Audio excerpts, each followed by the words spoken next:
High Facebook বন্ধুরা, আশা করি সবাই ভালো আছেন। আমিও ভালো আছি। আসসালামু আলাইকুম। দেশ এবং প্রবাস থেকে যারা দেখতেছেন, শাওন আহমেদ পেজ থেকে সবাইকে জানাই অসংখ্য ধন্যবাদ। জীবনটা আপনার সুরক্ষিত রাখার দায়িত্বটা আপনার। তাই আপনার বাসাবাড়ির যত পানির লাইন আছে 6 মাস, 3 মাস, 1 বছরের ভিতরে আপনারা ওয়াশ করবেন। কেননা যদি ওয়াশ না করেন, এমন আয়রন কিন্তু আপনাদেরকে শরীরকে আপনাদের নষ্ট করে দিবে, চুল নষ্ট হয়ে যাবে, ত্বক নষ্ট হয়ে যাবে এবং বাচ্চাদেরকে এই পানি পান করালে হয়তো আরও সেই সমস্যা দিবে।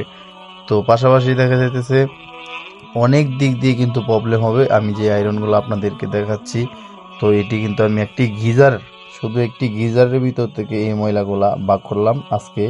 আজকের যে কাজটা আমি গিজার ওয়াশ করতেছিলাম, তো পাশাপাশি গিজারের পরে বাথরুমের ভিতরে যে টাইলসের ভিতরে পাইপগুলো আছে এটিও ওয়াশ করব।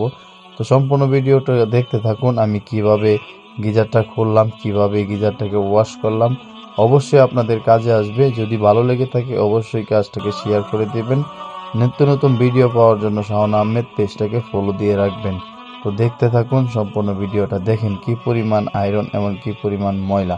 যে ময়লা কিনা আপনার ব্যবহার করলে এই পানি, তো আপনার চুল নিশ্চিত মানে অল্প দিনেই চুল পড়ে যাবে এবং শরীরের ত্বক নষ্ট হয়ে যাবে। দেখেন কি পরিমাণ আয়রন আসতেছে, যেটা কিনা কল্পনাই করা যায় না যে এত আয়রন জমে আছে এই গিজারটার ভিতরে। অথচ কিন্তু গিজারটা একবারে নিউ, দেখতেছেন যে এখনো স্টিকারই ছোটানো হয় নাই, তারপরে এত আয়রন জমে গেছে মাত্র 3 মাসের ব্যবধানে। তো মহাজন বলতেছিল যে আমার গিজারটা দিয়া শুধু আয়রন আসতেছে বা ময়লা আসতেছে।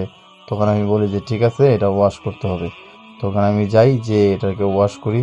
ওয়াশ করে দেখেন কি পরিমাণ ময়লা, এটা আপনাদেরকে পুরো ভিডিওটাতে দেখাচ্ছি। তো ততক্ষণ পর্যন্ত দেখতে থাকুন, অবশ্যই আপনাদের কাছে ভালো লাগবে। আসসালামু আলাইকুম, সবাই ভালো থাকবেন, সুস্থ থাকবেন।